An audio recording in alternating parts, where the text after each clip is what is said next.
Got Fishy out. It's like a semi-busy park, so there are some people around. It's not super busy. A little busier than the residential areas we've been working on.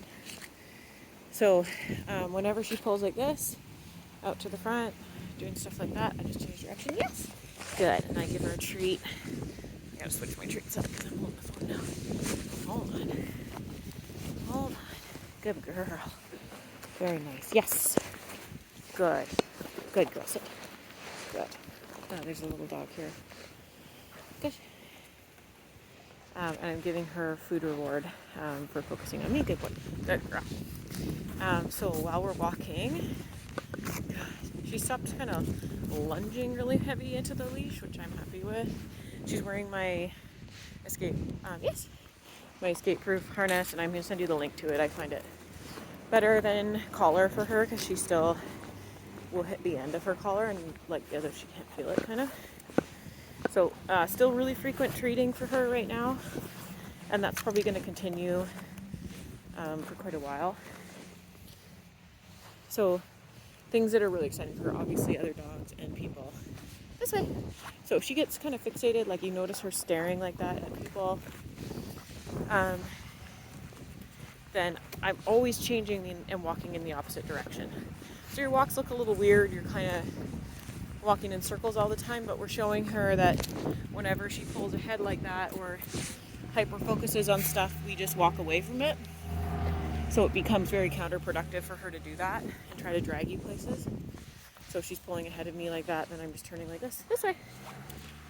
And then as soon as she turns to walk with me and kind of gives into that pressure, then I mark yes and I reward her. So there's a kid coming on a bike here. I'll let her look. This way. Yes. Good job. Good girl. Yeah, and she loves it. This way. Yeah, good girl. So the word that I'm using when I change direction is this way, and it tells her, hey, we're walking over here now. You got to come with me. Stop, you're all getting tangled. Okay. And I'm keeping her on the left, so if she tries to switch sides, I just use a little leash pressure. I'm not being extremely strict with her because I'm just happy that she's not pulling. So if she goes a little ahead, as long as she's walking at my pace, that's good progress. Good job. So some people up here. So again, she's ahead of me. This way. Good girl. Back. Good. So that's where we're at. Is there room for improvement? Yes. We have to keep practicing? Yes. I'm happy that she's kind of slowed her pace a little and she's not trying to like just lunge at everything all the time.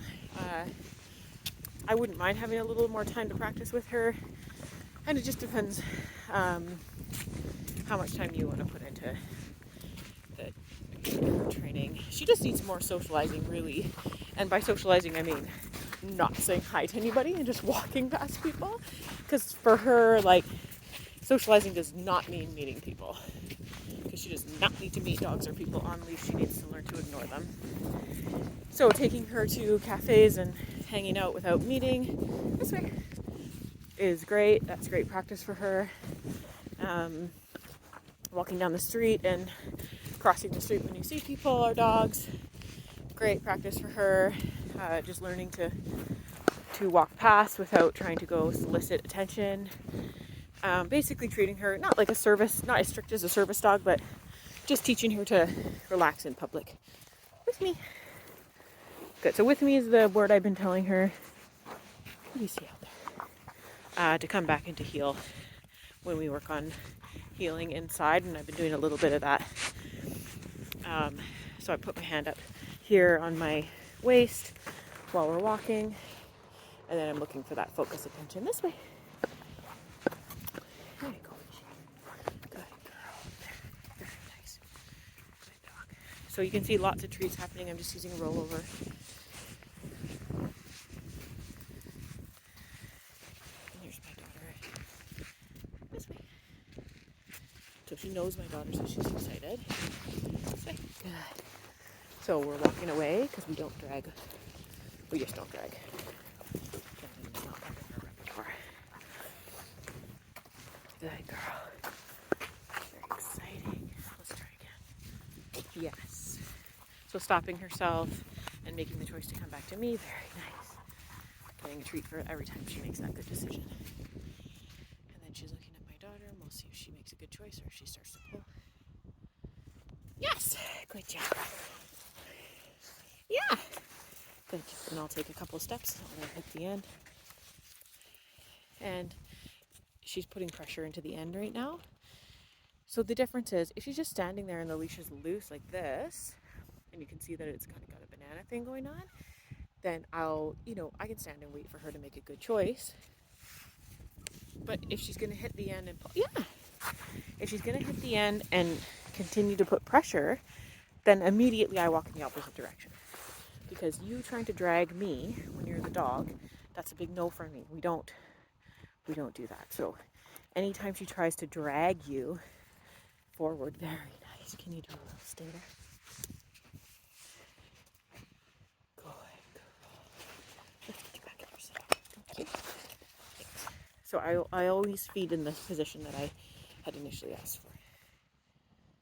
It's kind of cold out. A little bit shaky. I didn't bring your coat. I thought it was going to be warmer.